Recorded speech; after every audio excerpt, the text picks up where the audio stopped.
आप देख रहे हैं दैनिक कड़क बिहार टाइम्स, निष्पक्ष और निर्भीक, आपको रखे सबसे आगे।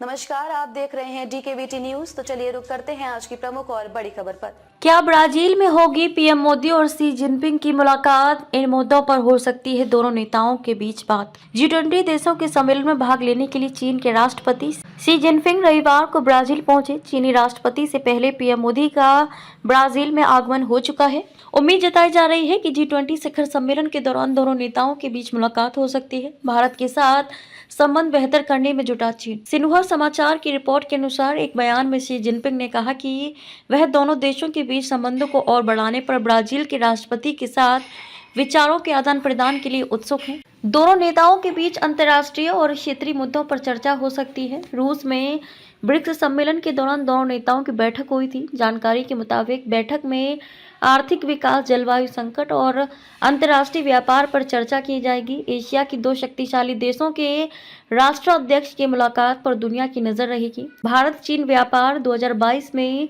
$135 अरब का आंकड़ा छू चुका है। दोनों देशों के बीच आर्थिक साझेदारी में सुधार की काफी गुंजाइश है। सीमा विवाद सुलझाने के बाद क्या बोले एस जयशंकर? पूर्वी लद्दाख में वास्तविक नियंत्रण रेखा LAC पर चीन के साथ विवाद निपटाने के बाद दोनों नेताओं के बीच ये मुलाकात होने वाली है।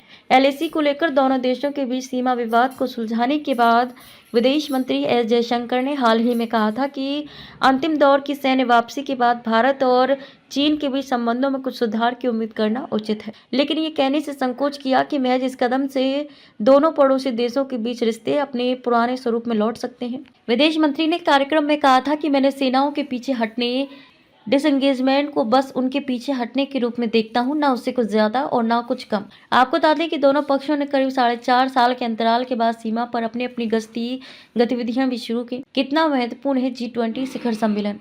G20 शिखर सम्मेलन के लिए शासनाध्यक्ष रविवार से रियो डी जेनेरियो पहुंचना शुरू हो गए। इस सम्मेलन में 2 दिन गरीबी व भुखमरी से लेकर वैश्विक संस्थानों में सुधार तक के मुद्दों से निपटने पर विचार विमर्श होगा। हालांकि जलवायु परिवर्तन से निपटने के लिए सैकड़ों अरब डॉलर जुटाने के लक्ष्य पर सहमति बनाने का काम COP29 को सौंपा गया है, लेकिन इस धन को जारी करना G20 के नेताओं के हाथ में है। G20 देशों का वैश्विक अर्थव्यवस्था में 85% योगदान है और जलवायु वित्त पोषण में सहायता करने वाले बहुपक्षीय विकास बैंकों के वे सबसे बड़े योगदानकर्ता हैं। वे दुनिया भर में 75% से अधिक ग्रीन हाउस गैसों के उत्सर्जन के लिए भी जिम्मेदार हैं।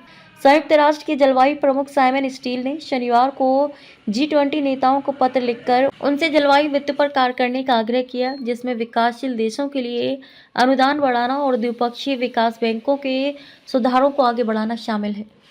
खबरों में अब तक के लिए बस इतना ही। फिर होगी आपसे मुलाकात ऐसी किसी बड़ी और खास खबर के साथ। तब तक के लिए नमस्कार और देखते रहिए DKBT न्यूज।